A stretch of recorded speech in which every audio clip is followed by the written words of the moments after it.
Cuplikan Power Puan episode kali ini. Berdampak ke negara yang berperang saja, tetapi kemudian seluruh dunia ini kan berdampak. Pasti ya. Iya betul, karena kan harga BBM ini kan sebenarnya globally applied ya gitu ya.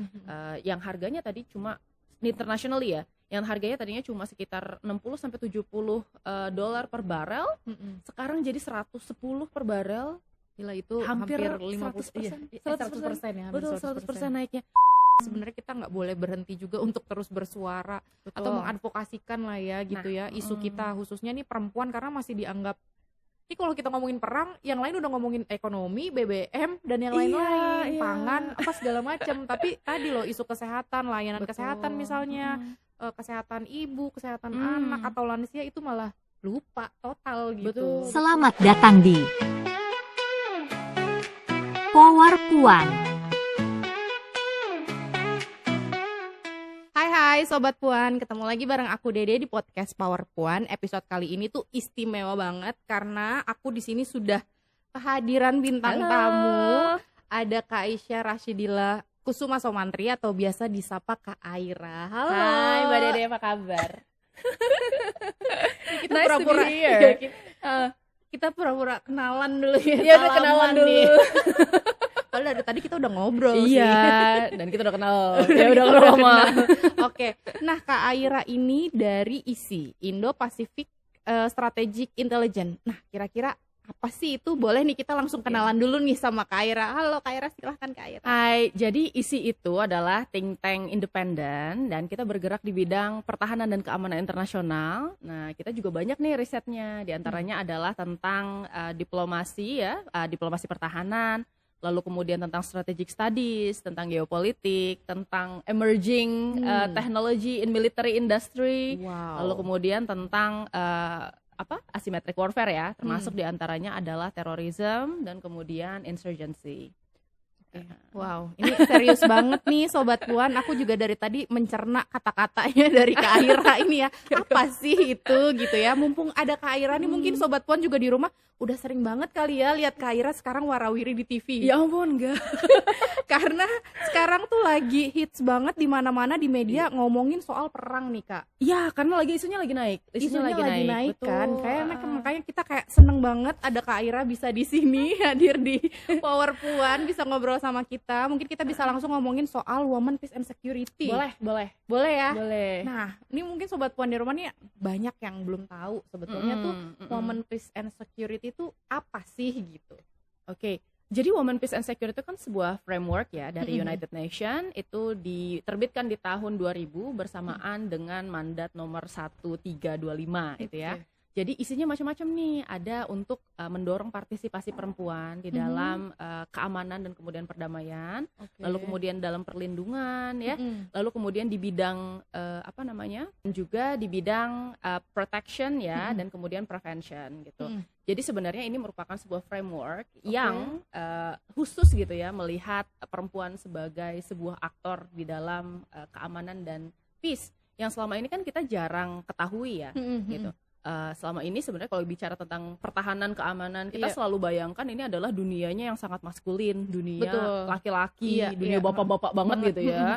Tapi di sisi lain sebenarnya kita juga harus lihat ada aspek lain di dalam keamanan dan kemudian justru perdamaian ya, yang sebenarnya mungkin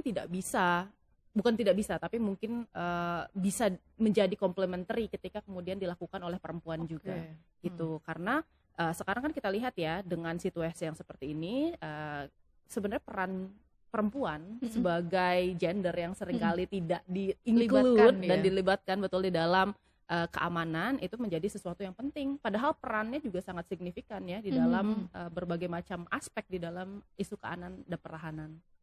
Wow, ini sebenarnya isu yang kita belum pernah bahas nih Kak Aira nih, jujur aja ya. Seriusan? Gitu kayak. Iya benar. Ya ampun. Dari YKP sendiri sama juga mungkin Sobat Puan di rumah kayaknya tuh ini tuh kalau kita ngomong, kita lihat berita apa segala macam betul itu sangat maskulin gitu kan. Dan sebenarnya bisa nggak sih, ini relevan nggak sih dengan isu kita di perempuan, khususnya juga mungkin di isu kesehatan perempuan gitu ya. Sebenarnya ada nggak sih relevansinya gitu isu WPS ini dengan jaringan-jaringan kerja-kerja kita atau di isu perempuan ini? Tentu saja ada, karena kan gini, yang pertama kita bisa lihat perempuan ini dalam berbagai macam framework ya. Yang pertama itu dari segi misalnya law enforcers-nya Mm-mm. gitu ya, bahwa law enforcers itu kan pasti ada perempuannya juga. Betul. Meskipun sampai sekarang kan kita lihat yang lebih dominan ya di Iya. dalam field ini pasti itu laki-laki. Mm-mm. Lalu kemudian dari segi victim ya, Mm-mm. siapa yang terdampak di dalam konflik itu kan banyak juga perempuan dan perempuan ya. kelompok-kelompok vulnerable lainnya. Iya. Mm-mm. Termasuk misalnya anak-anak ya, Mm-mm. kelompok tua dan renta Iya. dan lain-lain. Lalu kemudian kita lihat sebagai pelaku juga. Dan ini yang kadang-kadang mungkin orang tuh kan kalau berpikir tentang misalnya aktor non negara ya yang melakukan misalnya tindak kejahatan kayak misalnya terorisme, lalu kemudian insurgency. Kita tuh kalau ngomong teroris tuh pasti gambarannya kan laki-laki ya. Padahal sebenarnya perempuan juga bisa terradikalisasi, perempuan bisa menjadi aktor kunci gitu ya. Jadi sebenarnya di dalam berbagai macam dimensi gitu, ini penting untuk melakukan pendekatan atau approach ya yang lebih sesuai dengan gender perempuan. Karena kadang-kadang ketika kita menggunakan pendekatan yang sangat maskulin gitu, kita melupakan gitu ya. Setengah dari populasi kita tuh sebenarnya perempuan dan mereka tuh bisa berperan aktif di dalam isu keamanan ini gitu. Nah, dan kita lihat juga kan di dalam berbagai macam konteks sebenarnya perempuan ini kan sebenarnya kelompok yang lebih rentan dibandingkan dengan laki-laki. Khususnya kalau tadi kita bicara dari dimensi victim ya gitu. Nah, kita melihat bahwa di dalam hal tersebut perempuan ini punya kebutuhan yang sangat khusus gitu ya. Baik itu secara psikologis itu pasti berbeda dengan laki-laki, lalu kemudian secara kebutuhan kesehatan ya, terutama kesehatan reproduktif juga kan berbeda gitu. Lalu kemudian dari segi dari segi sosial juga kan ya, dari segi sosial itu juga berbeda dan kita kadang-kadang hanya menerapkan kebijakan yang sangat generalis gitu ya di dalam kondisi konflik atau di dalam kondisi perang gitu. Dimana sebenarnya saat itu perempuan itu sedang rentan-rentannya nih. Terutama ada juga kan potensi kekerasan seksual yang bisa diterima oleh perempuan ya, baik pastinya itu ya. dalam kondisi yang kacau itu kan keamanannya tidak terjamin dan kadang-kadang kita lihat juga sebenarnya law enforcement-nya tidak berjalan di saat itu gitu. Makanya sebenarnya penting banget nih untuk kita ngomongin tentang peran perempuan di dalam keamanan agar kita ini bisa sebenarnya menciptakan sebuah dunia yang lebih baik lagi gitu. Wow, ini menarik sih ya karena kita tuh kadang jauh banget nih ngomongin soal ini, kita cuma update berita, lihat-lihat kayak wah ini perang nih gitu kan. Betul. Kayak semua berita seperti itu. Tapi sebenarnya kalau kita mau tanya nih ya gitu, sebenarnya situasi global tuh saat ini seperti apa sih Kak gitu soal kondisinya ya saat ini tuh seperti apa gitu. Jadi kalau yang kita lihat sekarang itu sebenarnya kan sekarang lagi ada perang nih di antara Iran versus Amerika Serikat dengan Israel. Yang menarik dari perang ini itu kita lihat bahwa ini nggak cuma mempengaruhi aspek keamanan saja ya. Secara tradisional kan kita bicara keamanan itu apa sih? Kemampuan seseorang untuk tinggal di suatu wilayah tanpa adanya gangguan ya. Nah, kita lihat di sini ada keamanan atau gangguan fisik sebenarnya yang terjadi di wilayah tersebut gitu. Nah, tetapi kita juga bicara di tataran human security, yaitu adalah kemampuan seseorang untuk kemudian bisa mendapatkan akses ya yang mudah seperti misalnya energi, lalu kemudian pangan, ya air gitu. Nah, itu terdampak semua dan juga ini mempengaruhi juga politik di berbagai macam negara. Nah, kita lihat sebenarnya eskalasinya ini kan sudah terjadi sejak tahun 2025 kemarin ya gitu. Sebenarnya ada perang 12 hari yang terjadi di antara Iran dan AS dan Israel. Sebenarnya Israel ya waktu itu proponennya. Lalu kita lihat di tahun 2026 ini ketika kemudian AS dan Israel serta Iran ini melakukan negosiasi gitu ya, tiba-tiba Amerika Serikat itu melakukan serangan ke Iran karena memang negosiasinya menurut versi Amerika Serikat ya tidak sesuai dengan harapan. Nah, saat itu serangan itu kan menewaskan pimpinan-pimpinan tertinggi Iran dan ini kan dianggap sebagai sebuah act of war sebenarnya, peperangan gitu. Nah, sejak saat itu sebenarnya konfliknya terus tereskalasi gitu sampai saat ini dan Iran itu mengeluarkan kebijakan untuk menutup Selat Hormuz, yang mana Selat Hormuz ini merupakan salah satu wilayah penting ya di mana hampir 20% dari total minyak dunia itu keluar lewat Selat Hormuz, betul. 24-30% LNG dunia di sana dan kemudian ini juga mempengaruhi hampir 30% dari pupuk berbasis nitrogen. Juga kemudian helium yang merupakan bahan baku dasar dari pembuatan semikonduktor dan masih banyak lagi. Jadi kita bicara tentang sebuah konflik yang sebenarnya tidak hanya tereskalasi di level military ya, di level taktikal, tetapi juga konflik yang tereskalasi juga di berbagai macam area gitu ya. Nah, sekarang mungkin di berbagai macam belahan dunia di negara-negara lain, khususnya di Amerika Serikat sendiri ya, ini sudah mulai terasa nih lonjakan harga BBM ya dan lonjakan harga gas yang tadinya misalnya di Amerika Serikat itu harga BBM itu cuma sekitar $3 per galon, sekarang naik jadi $5 per galon. Kan besar ya naiknya ya. Itu besar banget. Banget. Nah, terus abis itu kita lihat juga sebenarnya mulai ada harga-harga barang yang mahal naik ya. juga. Naik, betul. Sementara itu kan ini nggak cuma berdampak ke negara yang berperang saja, tetapi kemudian seluruh dunia ini kan berdampak. Pasti ya. Iya betul, karena kan harga BBM ini kan sebenarnya globally applied ya gitu ya. Yang harganya tadi cuma internationally ya, yang harganya tadinya cuma sekitar 60-70 dolar per barel, sekarang jadi 110 per barel. Gila, itu hampir 50%, 100% ya. Betul, 100% naiknya. Makanya kita bisa bayangkan bahkan untuk recovery pasca perang, ketika misalnya perangnya berhenti sekarang, taruhlah ini ada beberapa scholars juga di bidang ilmu ekonomi internasional ya, menyatakan bahwa dunia ini butuh waktu sekitar 2-3 tahun untuk bisa recover dari dampak pasca perang ini. Jadi kita bisa bayangkan ya, sekarang kan banyak sekali orang yang terdampak, khususnya kemudian tidak hanya orang-orang di wilayah perangnya, tetapi juga kemudian orang-orang di luar wilayah perang. Apalagi sekarang kita tahu bahwa ini perangnya sudah bukan lagi kemudian perang konvensional yang sifatnya hanya mengandalkan tadi pasukan, kekerasan ya, kekuatan kinetik gitu ya. Tetapi kita sudah bicara tentang hybrid war gitu. Jadi sesuatu yang kemudian batas-batas garis di antara civilian, lalu kemudian military dan kemudian fasilitas publik dan kemudian militer ini sudah nggak ada blur, nih. iya blur betul, sudah blur karena semuanya berpengaruh gitu. Makanya kita dalam beberapa hari ini kan mendengar ya kabar-kabar bahwa BBM fasilitas misalnya oil refinery itu dibom, lalu kemudian jembatan publik dibom, universitas ya, lalu apalagi banyak banget ya bandara gitu ya. Oh iya betul, bandara juga kemarin yang sempat itu kan ngaruh banget kan ke penerbangan, banyak orang Indonesia juga yang tertahan gitu kan. Makanya kan kita lihat berarti kan ini sudah mempengaruhi seluruh aspek kehidupan gitu. Dan jadi di sini kalau kita lihat ya, kalau kita tarik kaitannya apa terhadap perempuan, nah kita lihat kan perempuan ini merupakan suatu kelompok yang sebenarnya pertama mungkin dianggap lebih rentan lah ya, terutama dengan kondisi yang kemudian sedang tidak kondusif ini gitu ya. Dari segi kesehatan reproduksi ini juga harus diperhatikan, lalu kemudian dari segi tadi hak-hak ya, dan kemudian dari segi sosial ini juga harus dipertimbangkan, terutama tadi ada faktor keamanan juga yang khusus menyasar perempuan, seperti misalnya kejahatan seksual dan lain-lain, itu kan menjadi sesuatu yang rentan pada akhirnya ya terjadi dalam kondisi yang tidak kondusif ini gitu. Makanya kita dari kemarin melihat ya berita ini banyak yang kemudian menakutkan gitu ya. Tetapi hal yang seperti ini kan jarang dibicarakan oleh media. Jarang diangkat ya dan didiskusikan. Bahkan kemudian ini terkait masalah human security, biasanya negara itu hanya membicarakan secara general, tapi jarang ada yang punya pendekatan gender secara spesifik. Ya, itu sangat-sangat jarang. Betul. Yang kita lihat berita itu ya paling kayak BBM udah, tapi kita nggak ada nih ngomongin dampak-dampaknya, apalagi untuk kelompok rentan kayak perempuan, lansia, anak gitu kan. Ini belum ada gitu ya. Untuk itu kita sangat senang sekali ada Kak Aira di sini bisa ngobrol sama kita. Aku juga senang ada di sini. Nah, itu kan dari sisi dampak ya, di mana perempuan itu juga menjadi kelompok rentan yang sangat berdampak nih. Ini kalau kita mau ngomongin peran nih Kak, sebenarnya kalau kita ngomong kan tadi ya, dunia yang sangat maskulin di tengah konflik, sebetulnya posisi perempuan tuh ada di mana sih ketika ngomongin soal tadi ya keamanan dan perdamaian ini? Karena kan kita lihat kayak ini jarang banget sih ada perempuan gitu. Atau sebetulnya kita malah nggak tahu nih gitu tokoh-tokoh perempuan yang misalnya tuh ternyata berpengaruh sekali, atau sebenarnya perempuan itu punya peran yang sangat penting gitu di dalam situasi konflik atau ya keamanan dan perdamaian gitu.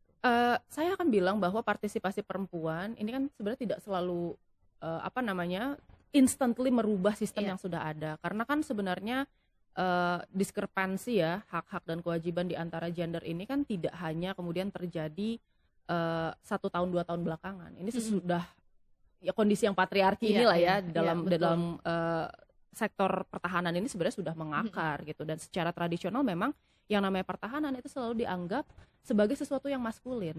Ini adalah bidangnya laki-laki gitu ya.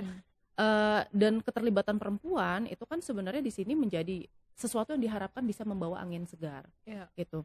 Tetapi sekali lagi, ini kita harus lihat bahwa sesuatu yang secara sistemik ini tidak bisa selesai hanya dengan keterlibatan, tetapi juga kemudian aspek apa yang mau dibawa gitu ke dalam meja. Saya akan argumentasikan bahwa nggak cuma perempuan sebenarnya bisa membawa angin perubahan, tetapi laki-laki juga. Tetapi kan pendekatan gender ini harus sesuatu yang kemudian kita pahami bersama ya, gitu.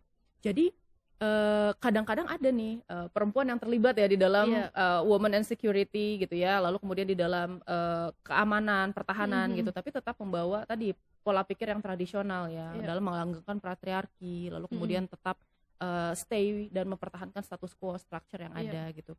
Nah, yang saya di sini sebenarnya kita harus fokus juga ke kemana sih kemudian titik kuatnya perempuan gitu ya, karena kan kita tahu sebenarnya selama ini perang itu banyaknya dimulai sama laki-laki.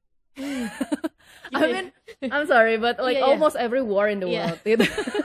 Majority of it, gitu ya. Ada yang dimulai oleh perempuan, tapi most of it ya. Nah, coba kita lihat. Sebenarnya perempuan ini kan punya pendekatan yang sebenarnya cukup menarik dan ada beberapa hal yang sebenarnya lebih efektif dilakukan oleh perempuan ya dibandingkan dengan laki-laki.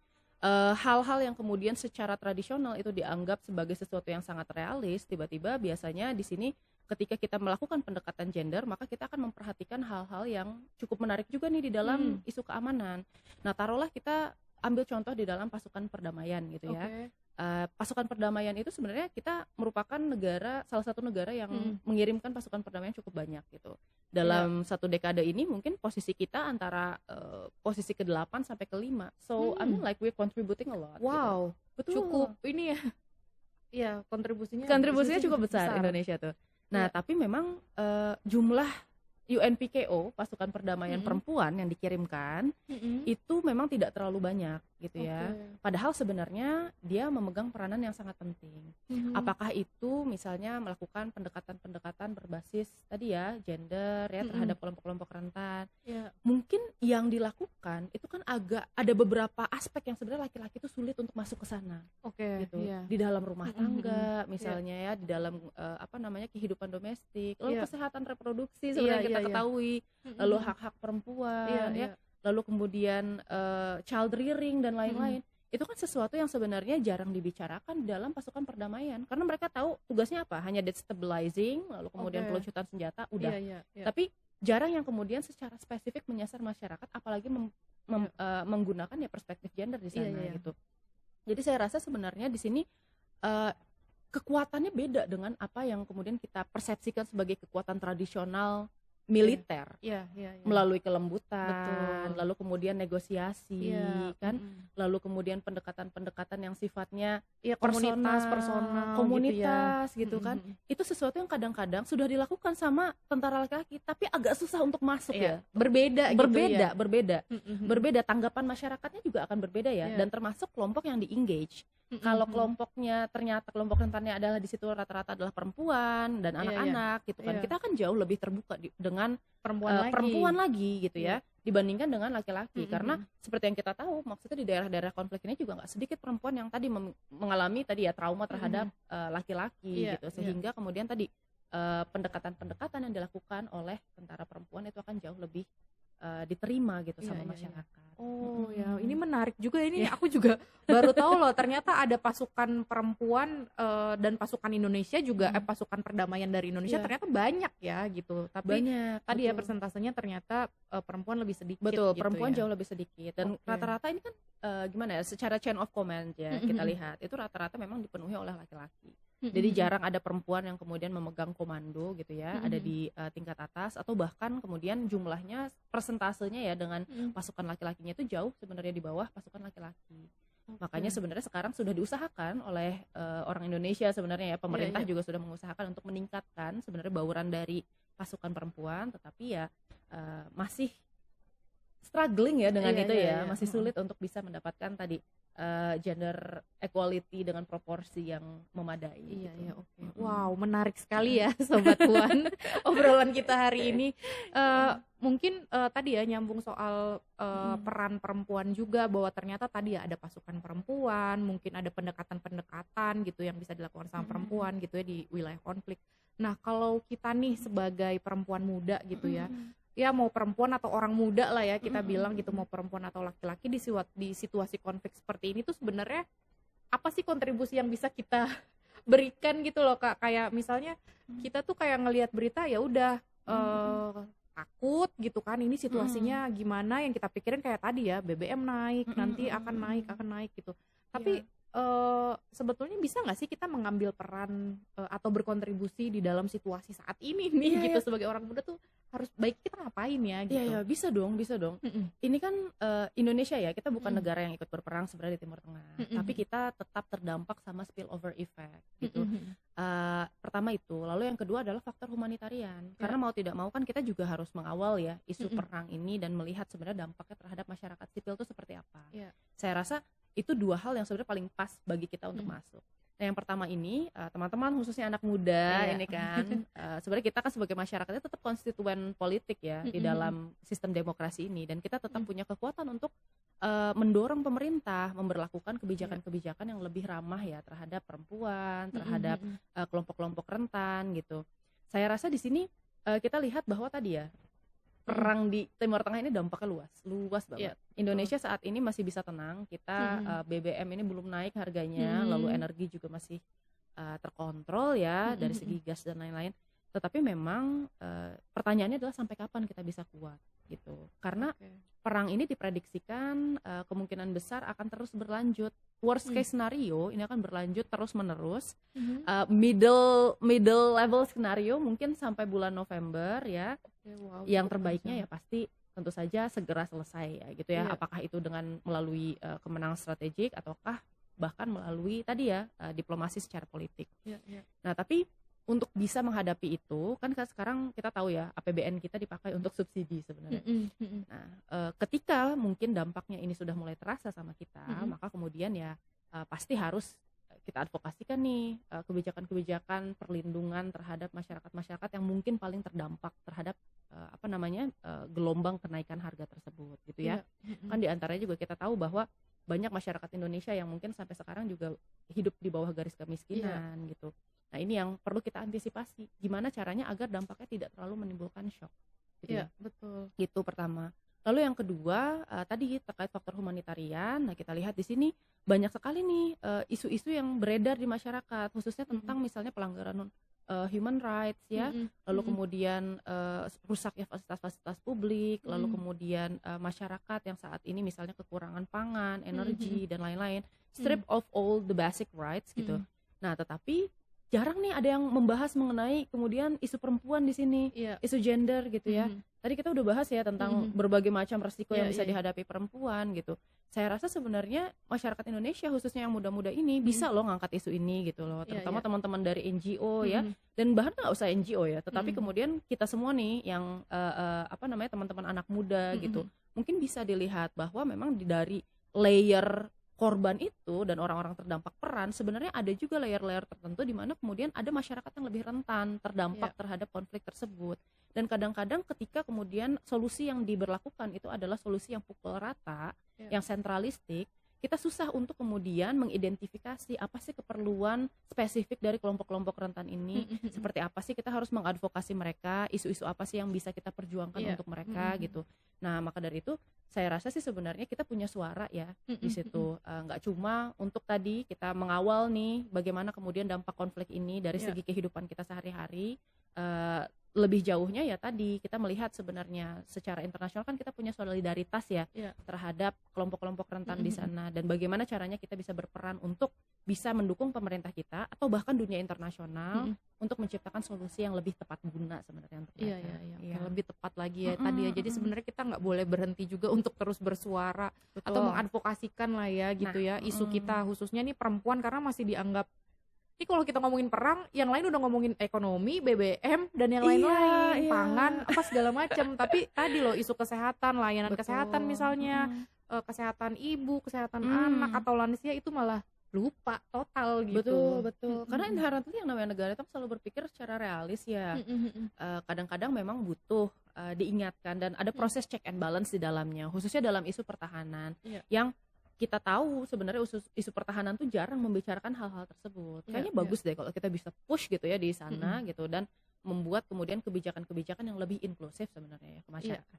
Gitu. Oke. Wah, menarik sekali episode kali ini, suka deh. Oke.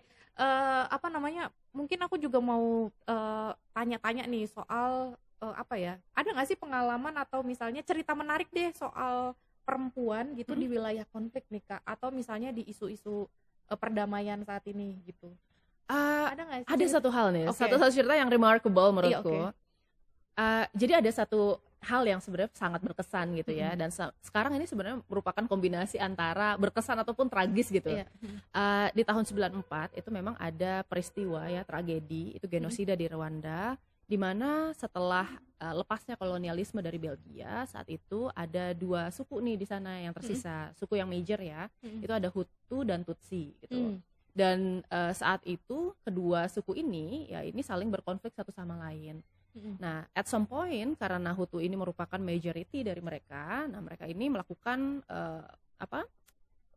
propaganda ya, melawan suku Tutsi yang ketika masa kolonial itu dianggap preferable lah oleh kelompok kolonialnya ini. Mereka mendapatkan misalnya jabatan-jabatan penting, mereka mendapatkan posisi yang tinggi di masyarakat gitu. Sementara suku Hutu ini kemudian dianggap sebagai kelas pariah di masyarakatnya sendiri.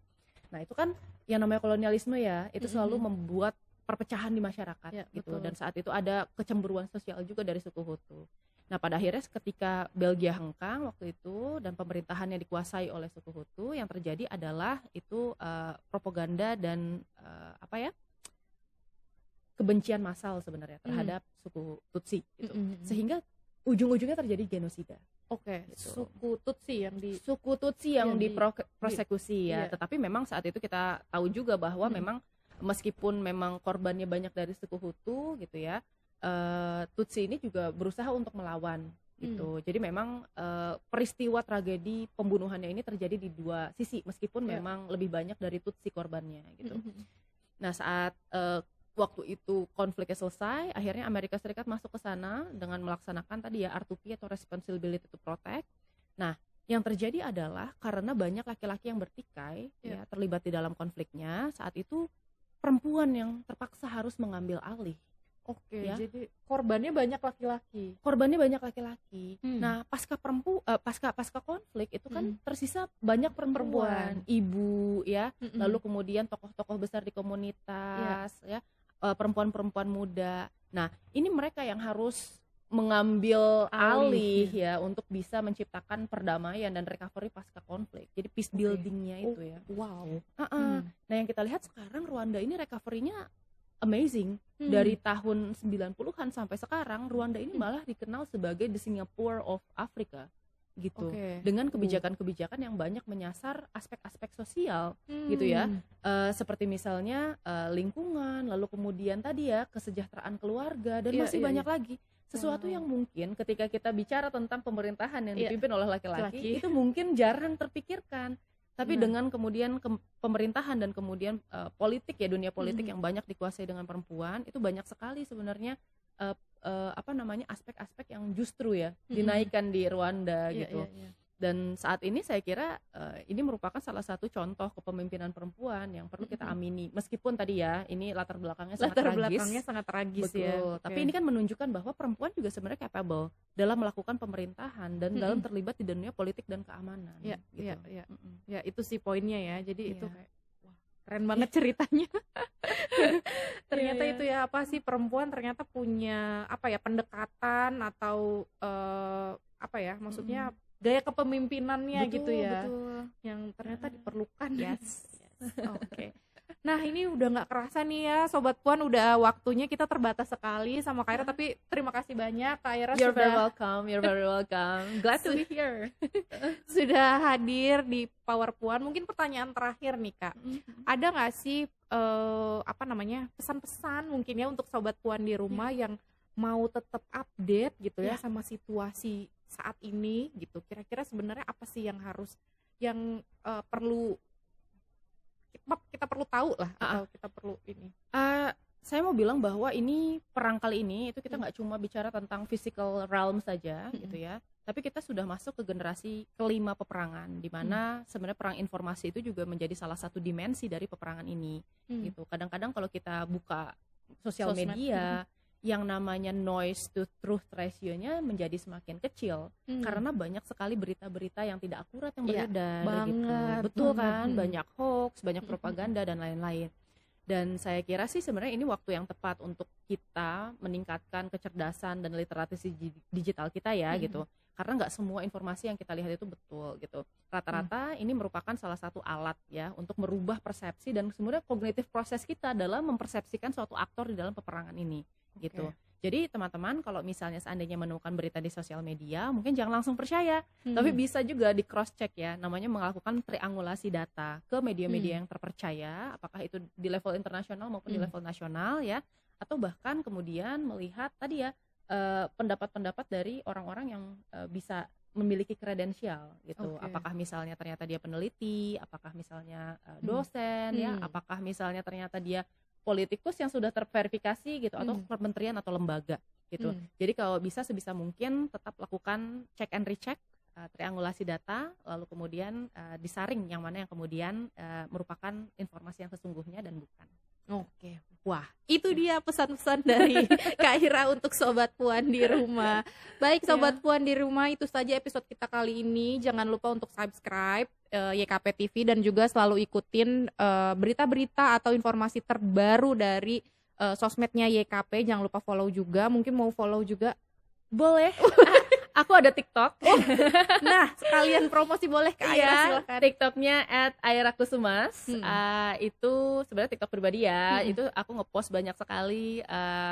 Sebenarnya ini ya, edutainment ya, tentang isu-isu pertahanan dan keamanan gitu. Kalau misalnya mau lebih lanjut, bisa juga follow Instagram atau kemudian TikTok isi Indo-Pacific Strategic Intelligence _IG. Nanti bisa ketemu. Oke. Baik, terima kasih banyak Kak Ira. Sampai ketemu lagi di episode berikutnya. Bye. Bersama sobat